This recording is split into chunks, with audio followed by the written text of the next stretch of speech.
Hello, everyone, and welcome. Glad to see you all joining us today. Before we start, allow me to introduce myself. I'm Grace Zhu. I'm the China branch manager of BONARD. Our China branch was established to assist either educators or organizations or other types of our clients to develop the market by identifying the super agent partners, which would directly lead to student recruitment. Joining me today is also my colleague and also another team member of BONARD China, Su Su. She's our senior project manager. As many of you probably know, ever since 2020, BONARD have started with this in-depth agent market update on a ski level. Therefore, for today's first part of the webinar, both Su Su and I will be sharing some interesting findings from our regular research and update, and probably also some insights from the field that we have been collected. Based on those data and facts, we'll follow up with a session. We will discuss with in a panel format with our fellow panelist who's currently muted. So later on, we will also discuss some interesting topics, mostly regarding the China market. And we would like to find out the major student mobility changes and probably some future outlook about the student recruitment and partner development as well. So we hope you would enjoy the session of today, and please feel free to post any questions into the Zoom Q&A part interface. I think it will just connect to the chat inbox. We will select the questions towards the end of the webinar, and we will try to answer as many as we can. So I think let's get started.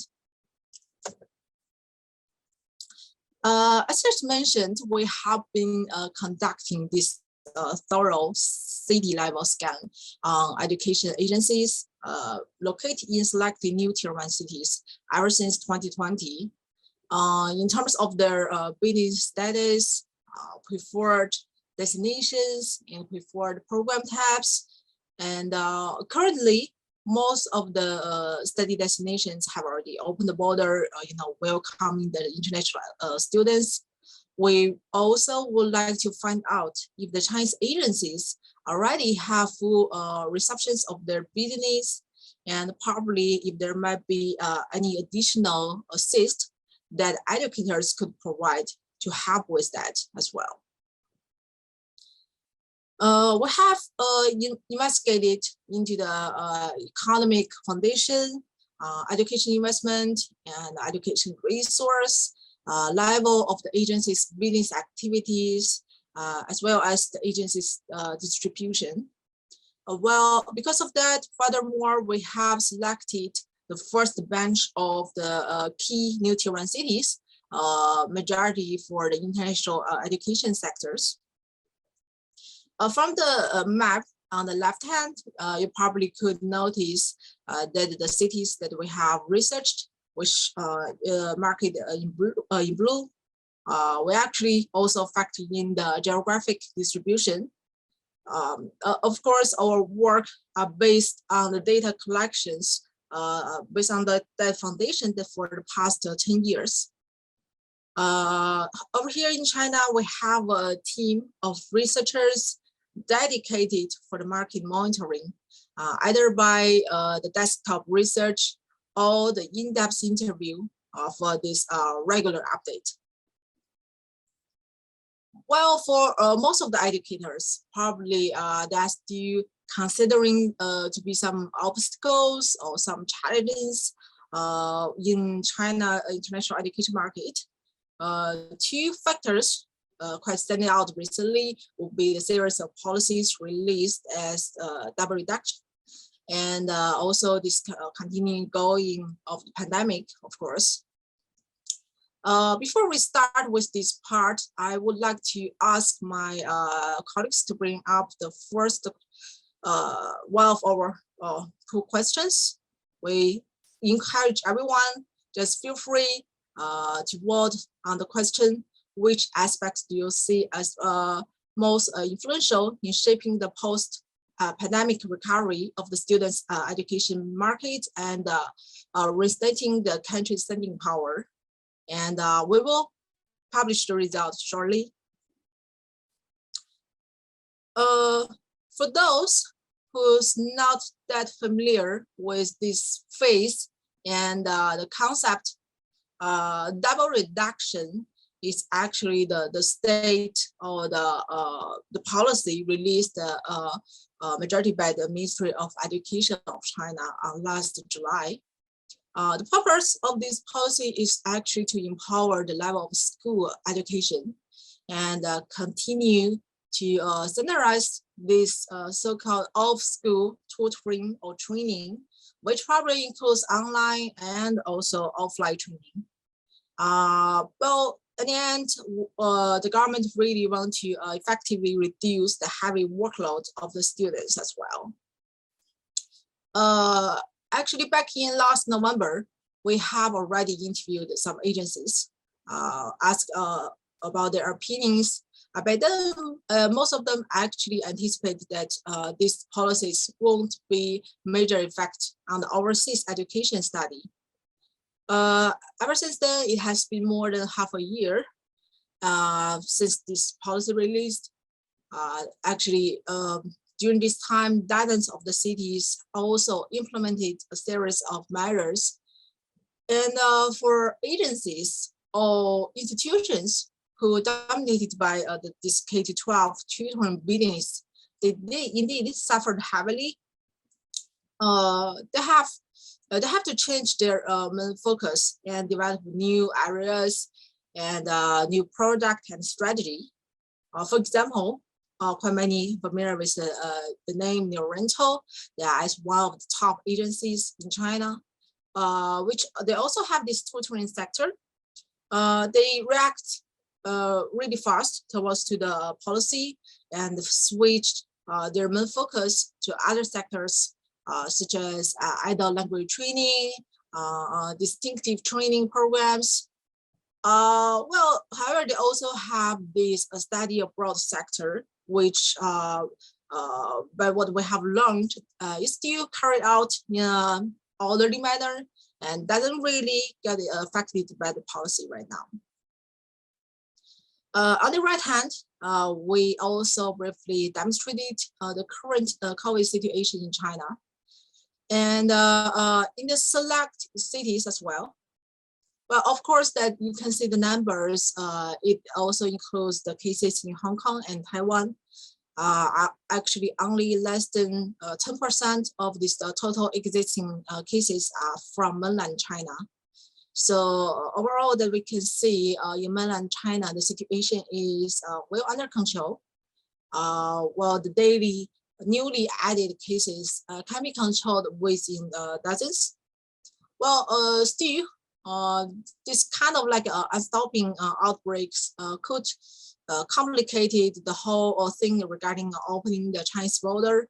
We are still not 100% sure if most of the educators could travel normally to here for the in-person business development this year. So I think let's bring up the result of the previous poll. Let's take a look. I think majority consider the shifts in Chinese students' preference and the recent changes in education policy. Indeed, I think it also echoes to what I just mentioned. There are some influence because of the policies and also with the pandemic. But I think for most of the educators, what is most important is to find out the students' preference. Moving on, we also conducted the research from the public opinion for the international education, especially for this kind of like a long-term academic programs. most of people consider they are necessary, necessary need for the students. And we can see from the chart over here, in terms of the number of Chinese higher education students abroad by destination, we listed out the majority English-speaking destinations. We can see the chart, although the overall trend is still declining ever since 2020, but we consider it's rather stable compared to the base number. For most of the popular destinations, which are still dominating the market, the visa policies are more beneficial for the students.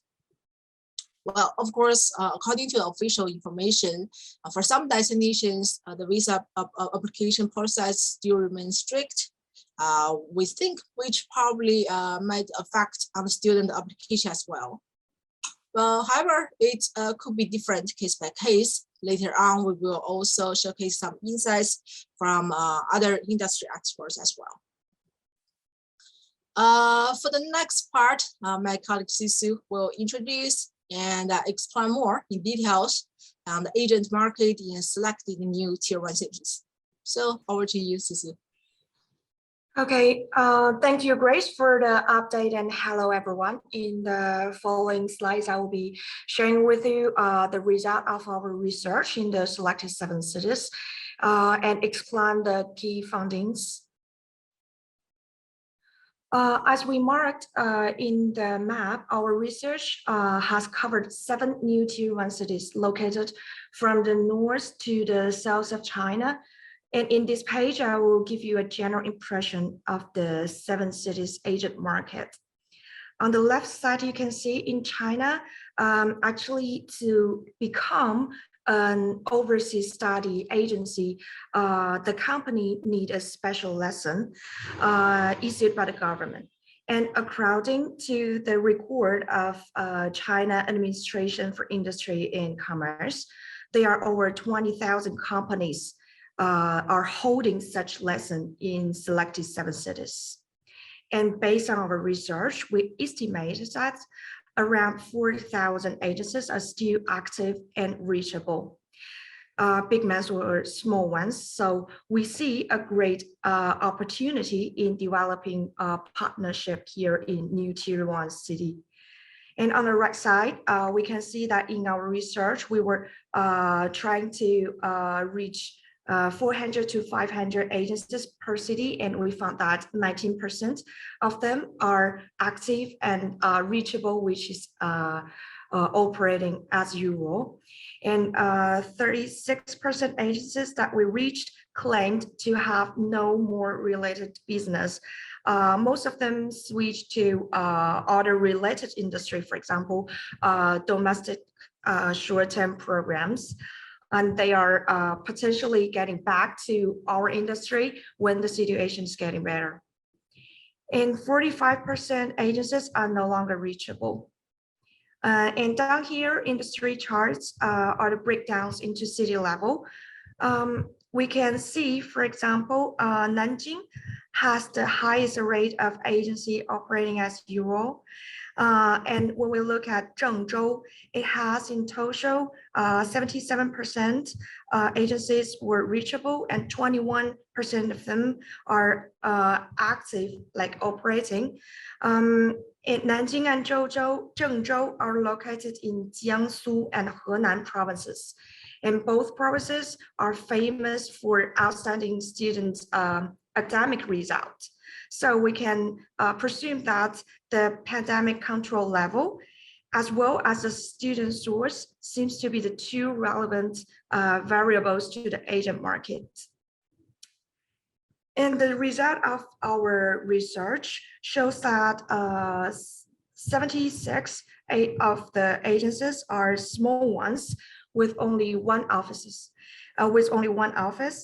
and 17% are middle and 7% are big.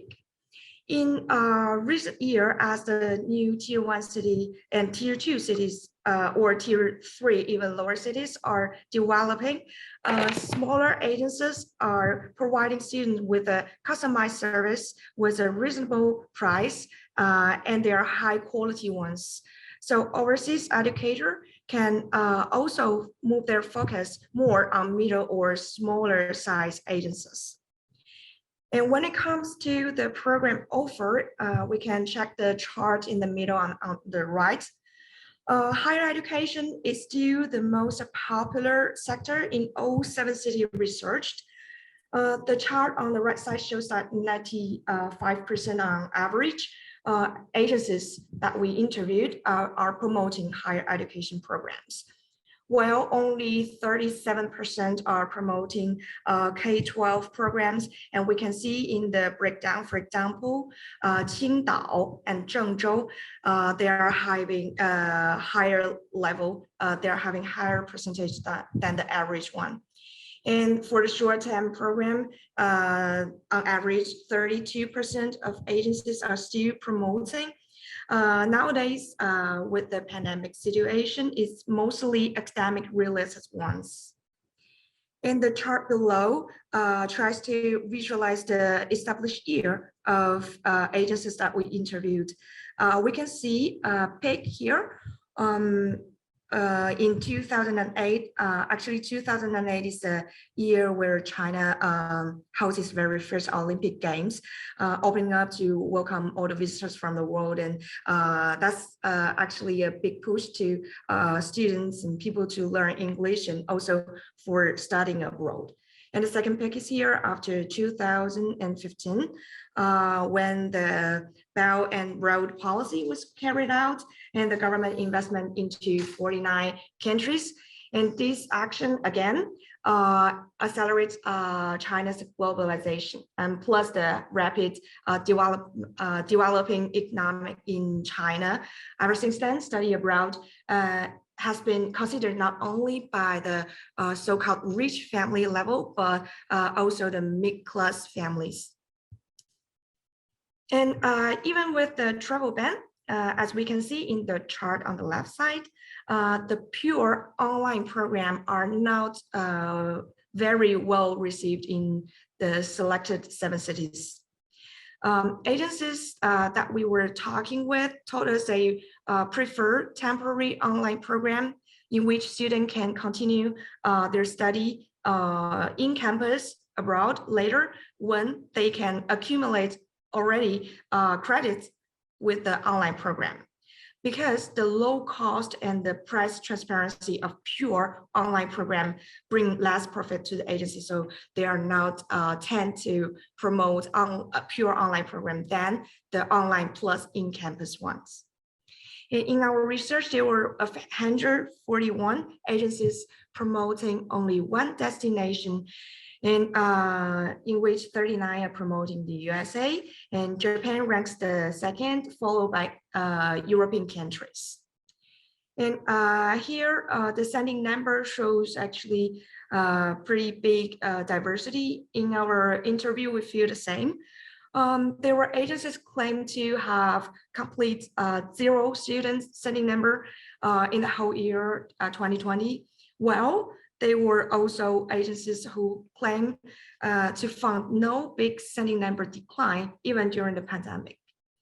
And on the bottom, we're trying to show the destination distribution per city. US, UK, Canada, and Australia are still the most popular ones, as we can see. However, we can spot some other destinations with a higher percentage in certain cities. For example, New Zealand in Qingdao, or European countries in Hangzhou. In the following slides, we also prepared a comparison between the agent market in 2019 and 2021 in selected 7 cities in order to describe the trend. Back in 2019, BONARD has recorded 265 active agencies in the selected 7 cities. And now the agent pool has expanded to 603. As we noticed the study abroad market growing rapidly in new tier 1 city, we arranged several business activities and made stronger connection with agencies there. We are in touch with agencies on daily basis, aware of their recent focus by direct communication or WeChat moment content. We observe that there are more agencies established in 2019 and after in Nanjing and Zhengzhou. This trend also explains why the high number of agencies is located in those two cities. And if we compare the agencies density within the 7 cities, we can find that agent markets in Nanjing, Wuhan, Zhengzhou are growing faster than Chengdu, Hangzhou, and Qingdao. And this comparison is within the 7 cities. The agency size doesn't change much over the time. They are less small size agencies, as we can see, and we presume that they develop into middle and big size ones. And that's another reason for educators to develop relationship with smaller size agencies. It's easier while they were small, and then they will develop as the program develop in China. Even with the pandemic, the result of the research shows that no big change in program types. As explained before, pathway programs, academic related short-term programs contribute to a big part of this short-term program sector. And here we can also have a look at the breakdown on the right. We can see the increase or decrease level of each program type per city. There are some cities like Wuhan, they have agencies are promoting less short-term program, but move their focus to higher education, which is more secure. And also Zhengzhou and Qingdao, they are even promoting more short-term programs in according to our research results. And below in the 2 charts, we listed destinations that are becoming more popular and less popular. The result shows that the diversity of destination country is bigger as agencies focus are less centralized to those traditional destinations like USA, Canada, UK, and Australia. There's certain decline. And for Japan, Singapore, Korea, New Zealand, and European countries, there we see a growth here. So that is a good sign. Destinations countries' policy and pandemic management actually really influence the market largely, and people are getting to know the world, like students and parents, they are getting to know the world better than before. And overall, in the 7 new tier 1 cities that we researched, the Asian market is growing mature and diverse. And the increase of student demand promotes the improvement of the agency quality. And agencies are also developing more programs in more destinations in order to provide with the student with more options. And that's all for the data sharing part. Now I'm giving the mic back to Grace for the next part.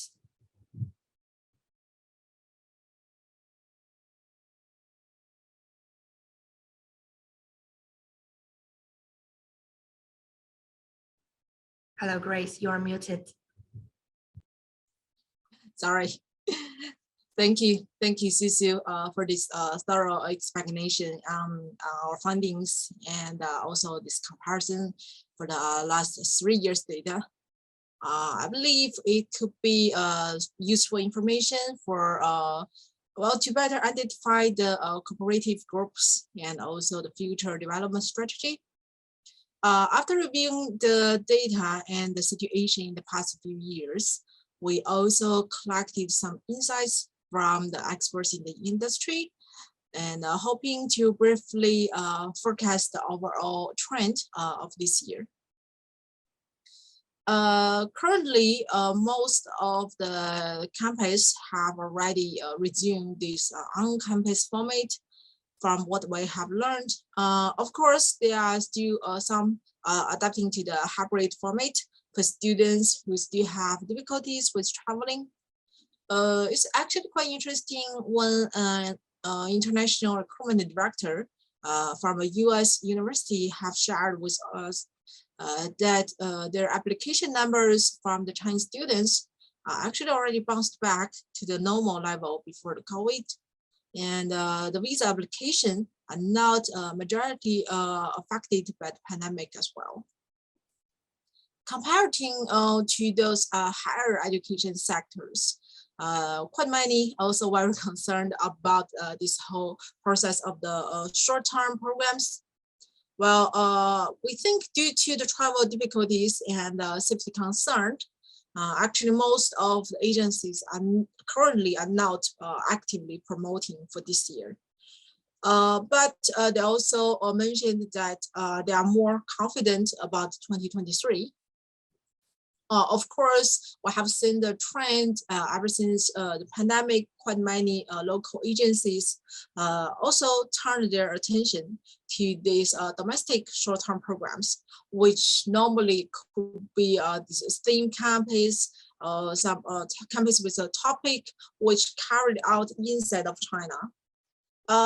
But for the agencies, these kind of programs, they can be only considered as this alternative due to the pandemic. Some agencies even told us that they are quite worried about the possibilities if there's any other new policies will release to limit such similar programs.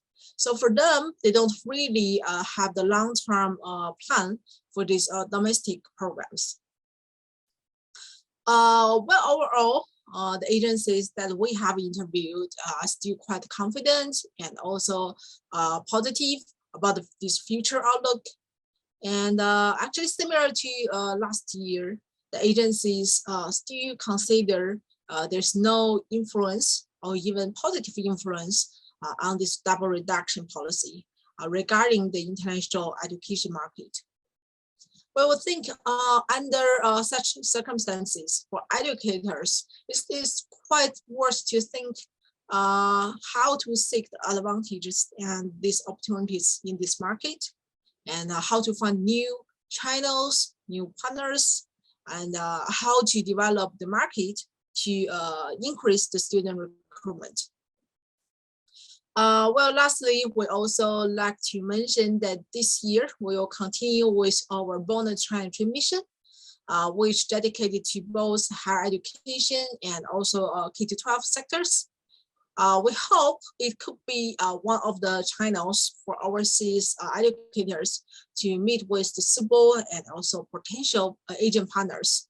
So just stay tuned. We will definitely share more information later on. We hope we have presented some interesting findings. Moving on, we have the next part of the session. I think let me welcome our fellow panelists. If I could ask them to turn on the camera right now and just come to the virtual stage. And hello everyone. And we are glad to introduce the panelists joining us today. We have Jennifer Phillips, the chair of Study Wisconsin, and Lee Henshaw, the head of Northeast Asia engagement at Scape, and William Fish, the founder and president of Washington International Education Council. So hello everyone, and please feel free to give a round of some short introduction about yourself. Maybe let's start with Jennifer. Sure, thanks Grace. I'm happy to be here. Good afternoon, good morning to everyone on here today. My name is Jennifer Phillips. I'm the current chair of Study Wisconsin. We're a consortia of about 30, mostly higher education, but also high school programs and language programs in the state of Wisconsin. My day-to-day job, I'm the director of a language institute in Wisconsin. And so that's sort of my background, but I'm excited to be here and yeah, hopefully learning as well from some of the other panelists today. Thank you, Jennifer. And probably Lee, if you can give us some introduction. Yeah, thanks, Grace. Yes, good morning, good afternoon, good evening, wherever you are. My name is Lee Henshaw. I've been involved in China and lived there. Well, I've been involved in China for around 20 years in the international education sector, having lived there for 15 years, working for and with public institutions, mostly from Australia. And most recently with one of Australia's largest student accommodation provider, purpose-built student accommodation provider called Scape. And my job and my day-to-day job is essentially managing the team, the offshore team in China and in Hong Kong, developing partnerships and relations with recruitment channels and agencies and institutions, and essentially providing market intelligence and feedback and trends of what we're seeing in the China market. All right, thank you, Lee.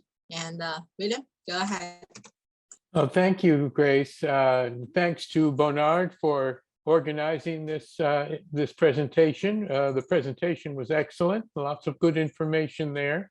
I am the president of the Washington International Education Council, and we put on a conference each year for universities, language programs, high schools, and the diplomatic community in Washington that is interested in international education. And I also work for Pearson PTE Academic, and I'm the regional manager, development manager for PTE Academic.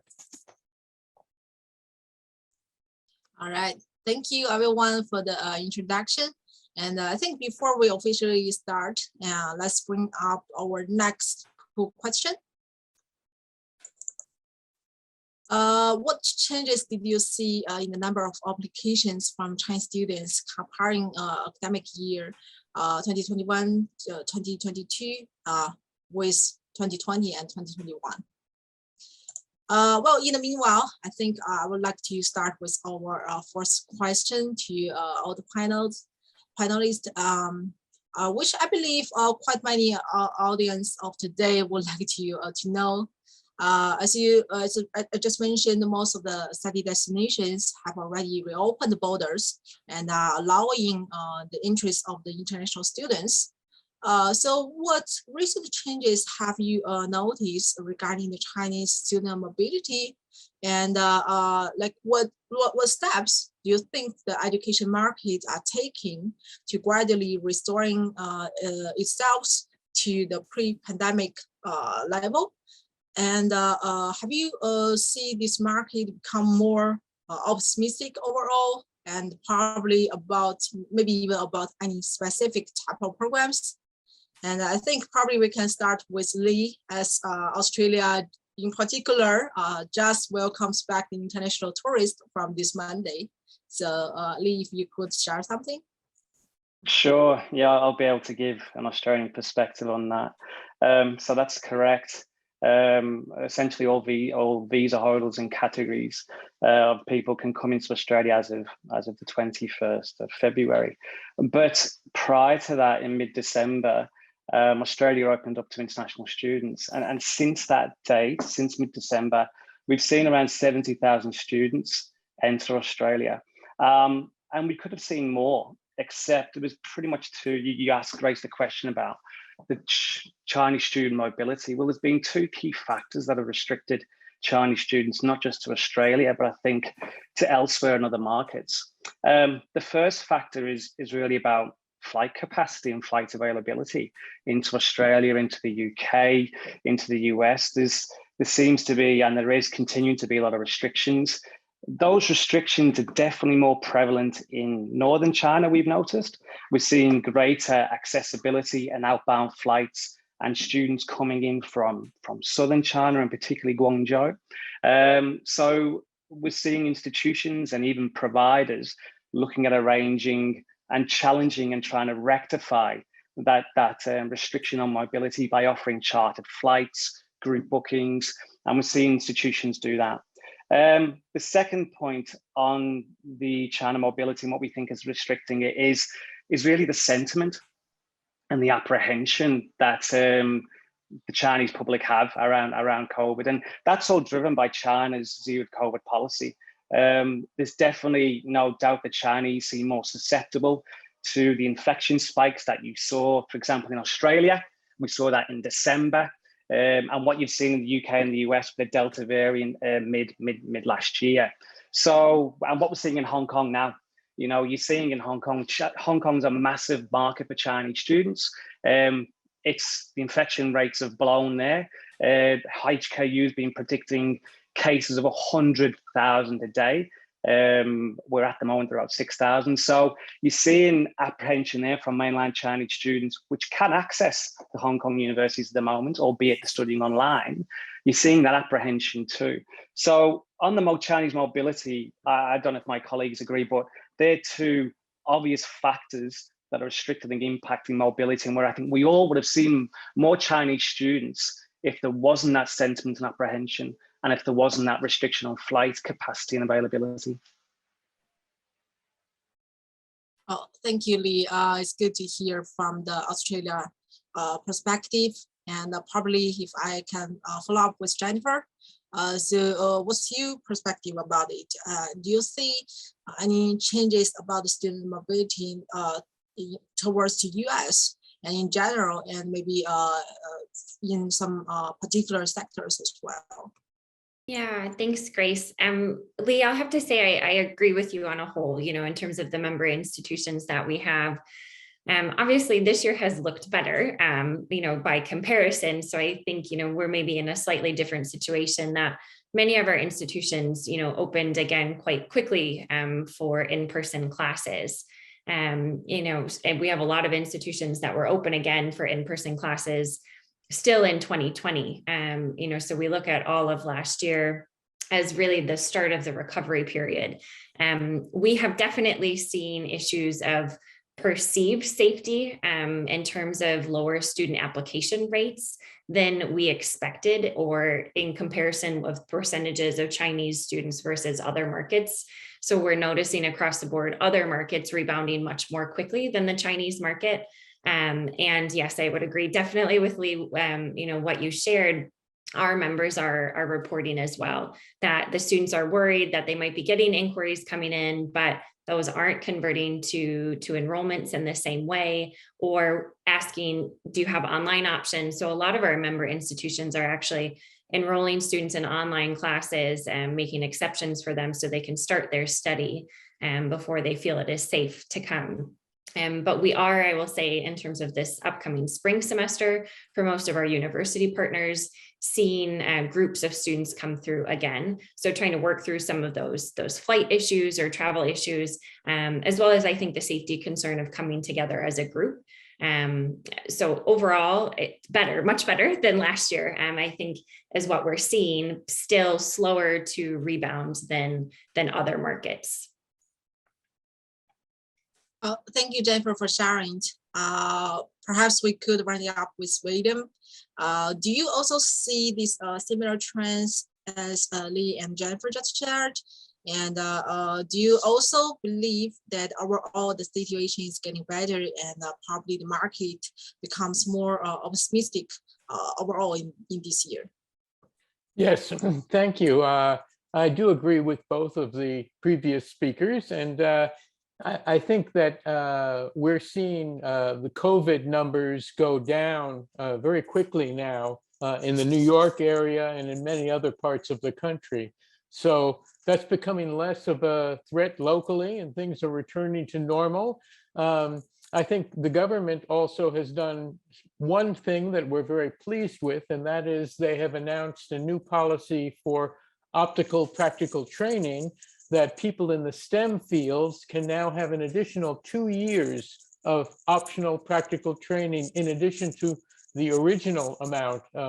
And that we think will be very appealing to students who want to get some real practice in the United States, practice which very often can be paid. Well, thanks, William. I think let's bring out the result of the poll question, if we can take a look. Well, I think probably still largely they have seen the large decrease and also slight decrease. But again, there are still 23% see the numbers of application are slightly increased. So I think as we just mentioned, overall the situation are still not ideal, especially in terms of Chinese market. I think I can also echo from what Jennifer just shared. Indeed, most of the educators or agencies shared with us, probably China market didn't like really rebound back at the same speed as the other market. But overall, we do believe for this year, the situation would definitely get better. And the market seems to be quite confident right now. Well, I think for the next question, our panelists could probably also share a little bit more about the current situation. As we just demonstrated on the presentation, we also showed some visa policies in several major destinations as well. So from your perspective, have you all also noticed some changes or obstacles when it comes to visa or overall application?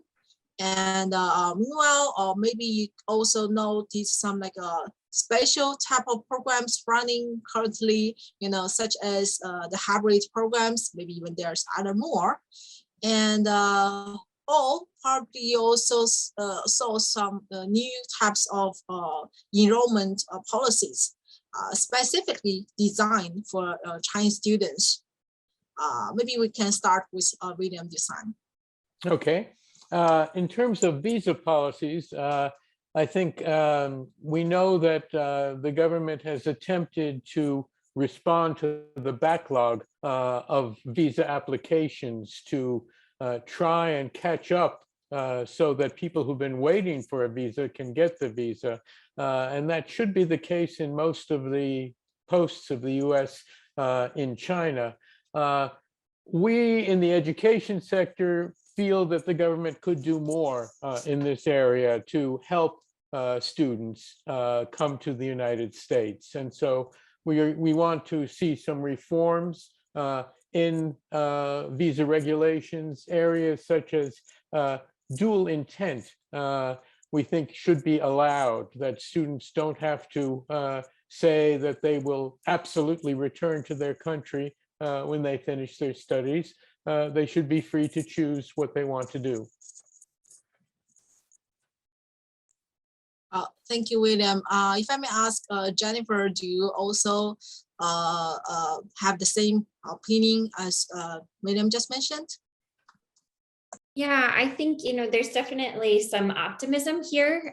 Of course, when we talk with our different institutional members, there's, always higher cases of maybe perception of higher cases of visa denials being reported. More so I've noticed in the last 6 months for graduate level students coming from China. And so that's something that we're definitely going to continue to keep an eye on. But I would say, as Melio mentioned, in terms of that optimism, there are some things that I think as educators are in support of. The talks about dual intent, in terms of clearing up that backlog for visa processing, maybe continued on students not having to go for in-person interviews is something that I think a lot of educators are hoping that will stay with us. And you had mentioned, are there programs that institutions are running maybe special for the Chinese market? So a few things that we're seeing are short-term sort of boot camp type programs. And I know there were some questions in the chat.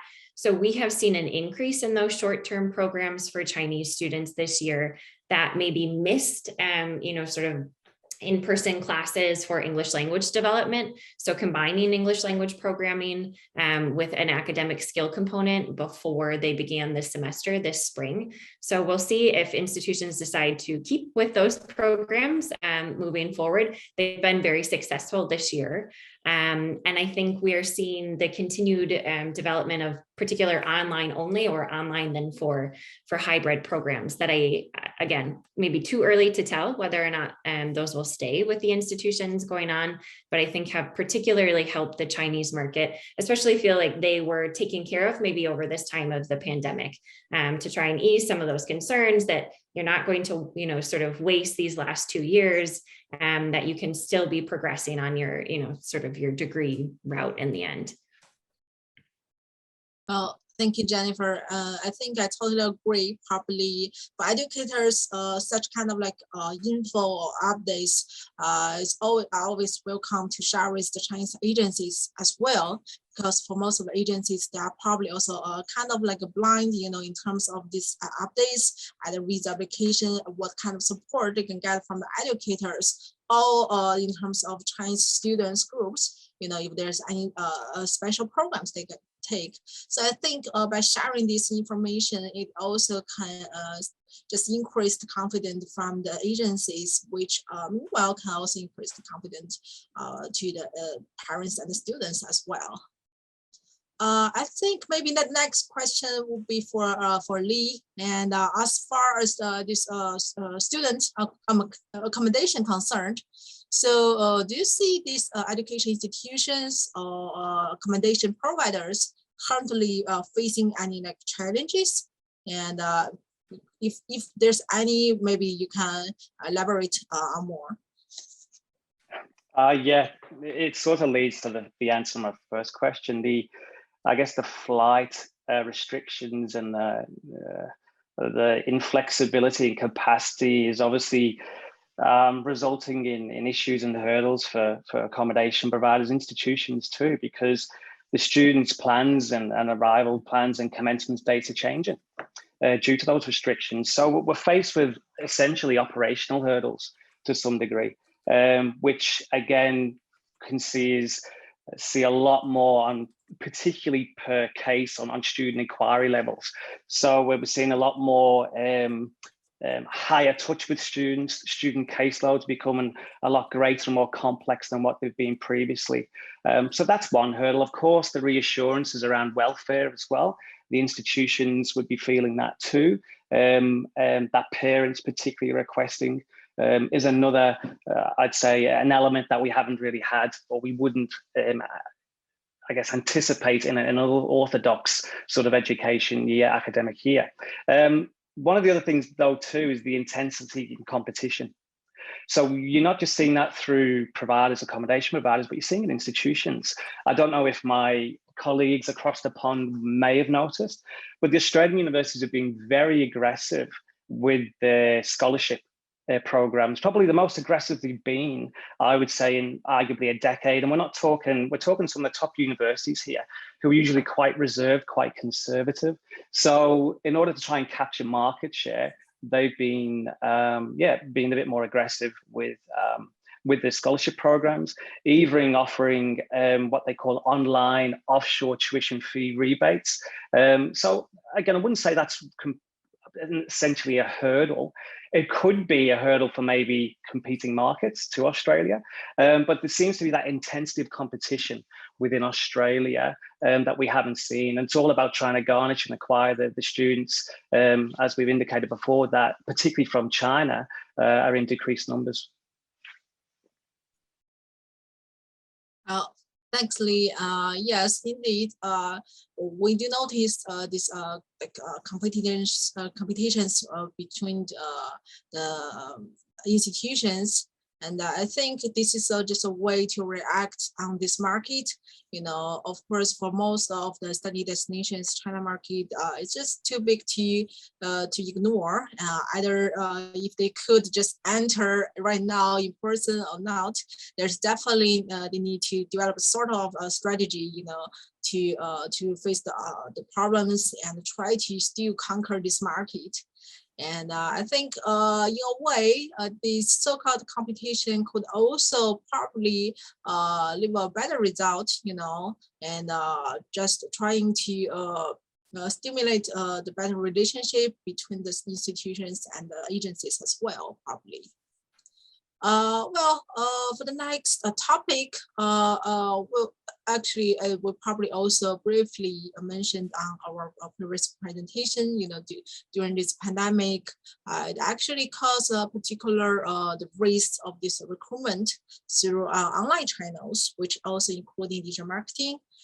For B2B sectors, we can see this increasing need for the virtual or virtual transmission or this virtual individual meetings. On the other hand, for B2C segment, probably the majority interest comes from this virtual student fairs, and probably as well as this long-term social media manage and also campaign. I think before we start with this topic, we could bring up our next question. And what one channels, either in person or virtual, are you using to increase this student recruitment in the China market this year? This is a multiple choice, and we have listed some options over here. And just feel free to vote. And meanwhile, we are waiting for the result. I think maybe this is this question for William. As I understand, you also mentioned that the council organized this Washington International Education Conference every single year. So, and also the next one, I think will take place later next month. Based on your experience and your knowledge, which do you see as the most efficient channel when it comes to recruiting Chinese students, or probably established a partnership with Chinese agencies right now? And do you think, is there any change for later this year or maybe even next year? Thank you, Grace. I think I've been fortunate to go to China every year prior to the pandemic, and hope to go back when things open up again. I still believe that in-person meetings with agents, with schools, it's the best way to forge partnerships with organizations. And so as soon as that becomes available and possible, I would urge people to go to China and meet people. But while there are other things that can be done in the meantime, I think people can definitely establish better connections with agencies in China and with schools in China. I did a Zoom with one school in China, and I think that there are many places that are open to having meetings through Zoom and through other methods to move things ahead. Well, thanks, William. And maybe Lee, if you could also share as well from your perspective, in terms of Australia, when it comes to Chinese student recruitment. Yeah. Totally agree with William. Maybe a bit of bias from me because, I'm based in China and been there for 15, 20 years. And my livelihood is doing events and running a team that do it. So maybe a bit of bias, but I do think as well, maybe the novelty of the online events is wearing off as well. We've seen this situation now for 2 years. And, when I've been speaking to students, I've had the luck to speak to students during the pandemic face-to-face. And I've also done events online. And you can notice the difference. The engagement, the level of engagement is obviously logical. And I think with the students being starved of that face-to-face interaction, I do feel the novelty of the online events will wear off. But that's not discounting that there's definitely going to be a position for it, and there always will be. I think, but you can't replace that direct institutional provider engagement. What though I do think institutions and providers should do simultaneously, as well as working with a plan for when the market recovers, China opens up to get into market, is but also really heavily invest, if you can, in a strong digital footprint in China. And I guess to complement that, institutions and providers to drive transparency around what they do in regards to admissions requirements, policies.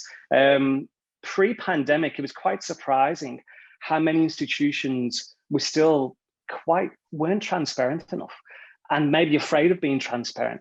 I think, with the way things are going now with recruitment, transparency is vital, and particularly around admissions requirements, admissions policies. And it still surprises me, even during the pandemic, that it's the level of the lack of transparency that still exists. Thank you, Lee, for sharing that. And I think let's check the result of the poll question. I think most of all, actually, the answer in line was what William and Lee just shared. And there are still this cooperation with the existing partners and trying to develop the new partners as well. And meanwhile, I think half of the attendees also starting to use the social media. I think indeed the social media and also digital marketing, they have been coming out quite important role in terms of our Chinese recruitment, because we have quite a special platforms, you know, and quite a different nature of social, like digital marketing compared to other markets. Yeah. Well, I think due to the time limit, maybe I will just fast forward to the last topic, which probably like more future trend related, and I would like to hear from all the panelists. And do you expect these significant changes when it comes to international education for China market? And do you expect for this year student application and also enrollment numbers will be fully returned to the level pre-pandemic, or perhaps even you would think they will be higher by the end of 2020, you know? And besides what we have just mentioned, probably any other suggestions, any other recommendations that you could share to with our attendees as well? And maybe we can start with Jennifer. Sure, Grace. Yeah, let's see, in terms of when we'll be fully recovered, I don't think anyone is under the impression that we will be anywhere near recovered to pre-pandemic numbers for quite some time, specifically, you know, with the Chinese market. I think that's, you know, as I said, we're lagging a little bit farther behind other markets for that. But I think overall people are hopeful and positive. And I would say with the Chinese market in particular, people are hopeful. I think there's a lot of talk, you know, especially in the US between Chinese and US relations, and does that create a lot of tension? And I think across the board, as educators, we're not overly concerned about it. I think there's still a confidence that Chinese students want the education that is provided in the US for a large part. I think we are dealing with issues of larger competition, as Lee was saying. You know, I think, yes, our US-based institutions certainly feel the Australian universities as competitors in a way that maybe they didn't too long ago. But I do think that competition can be healthy, right? And I think it allows us just to look even further to say, what do we have that really fits? And, you know, as we're talking about the Chinese market, what can we keep going forward? So is it those online programs? I think I'm expecting to see more sort of dual programs where students might study at a community college and still earn credit for, you know, their transition over to the US, but do that while they're in China. We have a lot of institutions that are creating more institutional-based partnerships with Chinese high schools and programs. And so I think that's kind of where we're expecting to see growth. Really working again with agents. I think most of our members work with a smaller or medium-sized agencies, as you had mentioned in your previous slides. Our members certainly reflect that.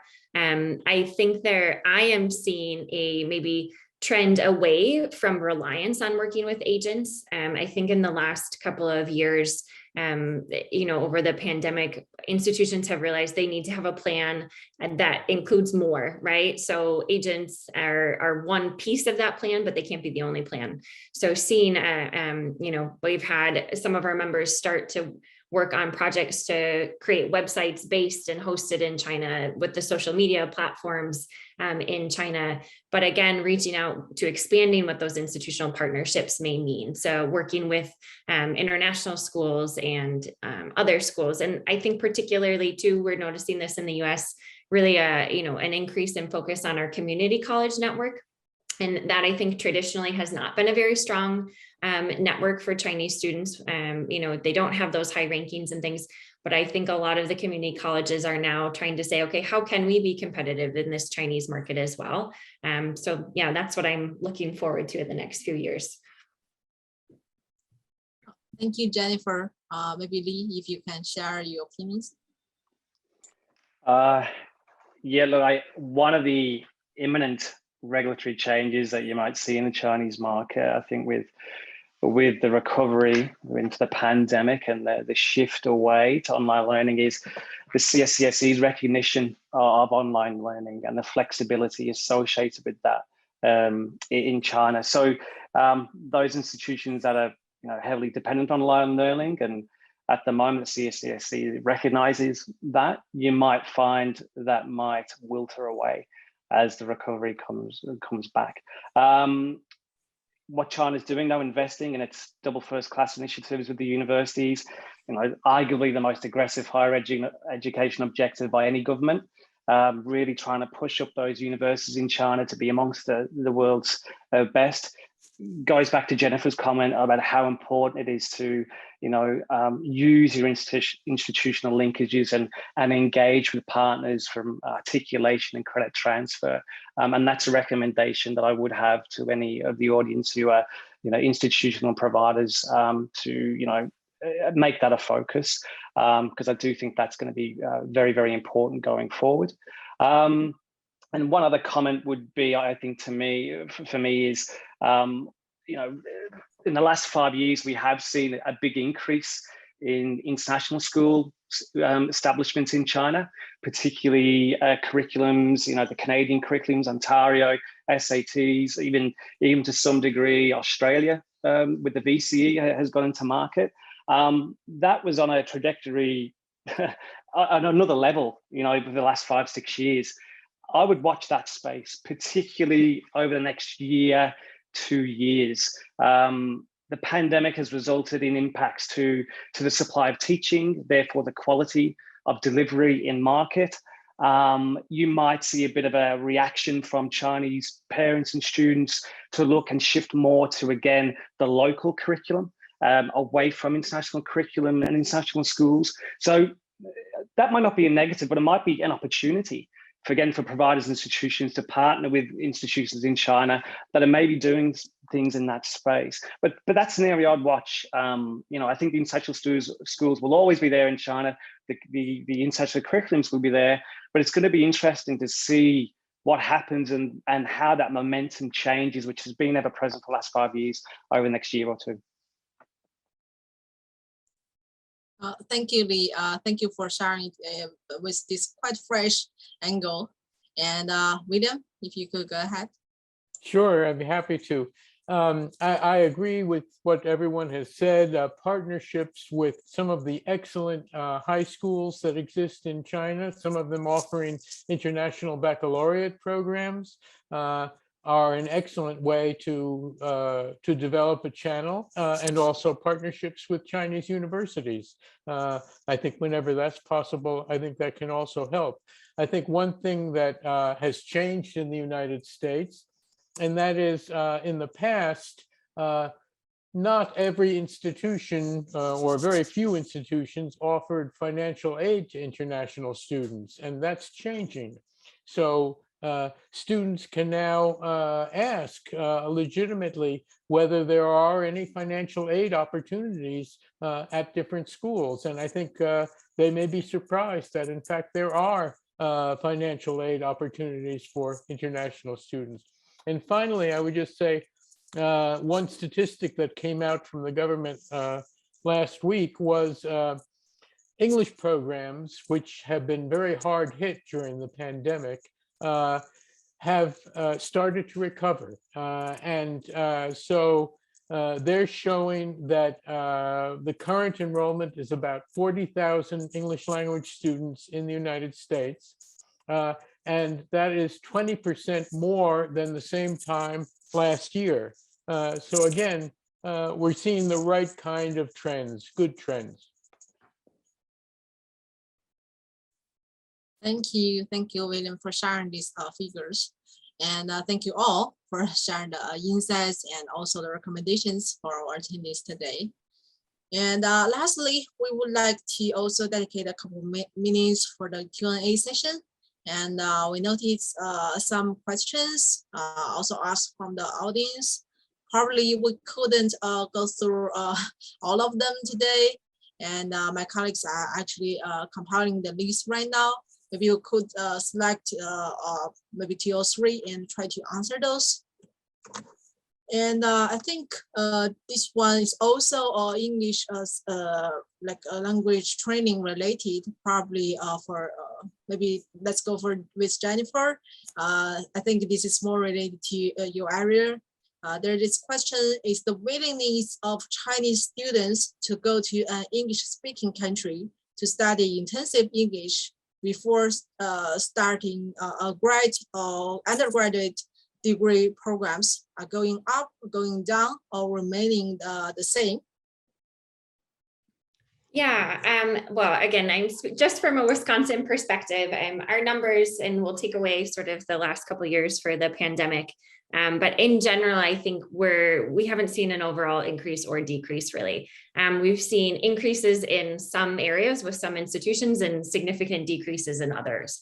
And I think rather than saying really anything about the market, it just speaks to those individual institutions and what they have worked on. But I think related, and there's a question of sort of those types of programs. And I would say we have seen an increase in English plus short-term program offerings. So English plus, academic preparation or pathway type programs for universities, those we have seen increasing, as well as the high school market for those similar types of programs. So we're hopeful that those would continue to increase. Grace, can I just add something to that? You in your presentation, you mentioned the double reduction policy in China, okay? And a lot of that, very intense English instruction language out of school. You never know, you might see that as a bit of a catalyst to students in China think, well, look, my options are not as good in China now with the double reduction policy. I might contemplate doing English, overseas, maybe. I think now because of the sentiment, the apprehension, no. But maybe once the pandemic settles down, China opens up, a bit of confidence comes back into the market, that could be a motivation and maybe stimulate momentum into the offshore English delivery outside of China. Thank you so much for Jennifer and Lee. And I think there's another question is short-term program related. One of our audience asked how we define that. I think for us, we are actually defined, it is quite a general concept, other than higher education or K-12, such kind of like a long-term academic programs. For the others, for example, summer campus, winter campus, short-term language training, for those types of programs, we're all considered to be like short-term programs. And another related question regarding short-term courses is that what types of short-term courses that you see are growing in China, if any, and with no particular orders, if anyone could comment on such kind of courses? Maybe William, are you familiar, or Jennifer, are you familiar with any like short-term courses? I'll just say the short-term courses that we've seen are a lot of, either language-based short-term programs that have additional components or through continuing study programs at institutions that might have STEM related. I think those have been the more popular ones. But again, I think those have been particularly, badly hurt during the pandemic. So I'm not quite sure that I would wager a guess that any are really popular at the moment. Again, I would agree. I think, however, down the road, I know in the past, a couple of things that have been very popular have been English for medicine, for doctors, English for lawyers, English for the financial sector. I think those are all short-term courses that, have been very successful in the United States prior to the pandemic. Yeah, I agree from my time at the university as well. We saw a bit of an uptake, and I think the dynamics of the market, I guess to some degree, accelerated this, but a focus on micromasters and short programs like that. And what we were noticing in China, for Australia, I'm speaking more specifically, was a shift away, not just in short term, but in the broader, your orthodox degrees and your qualifications, away from those popular orthodox programs, business. It seemed to be the China, I guess, students, the consumers seem to be a lot more diverse in their discipline choices than what they have been for probably 5 or 10 years before. And I think the pandemic as well maybe influencing this a little bit with the interest we're seeing in public health, biotech, pharmacy, things like that. So the dynamics around what we're experiencing with the pandemic, I think, have subtle influences too in choice and options for further study, whether it be short term or longer term. Thank you all. Yeah. Well, lastly, I would also like to comment on this. From what we have learned either from the educators or from the agencies. Indeed, we actually noted the same changes over here. Maybe probably a couple of years ago, there's a certain like hot major, and quite popular short-term programs, running in China.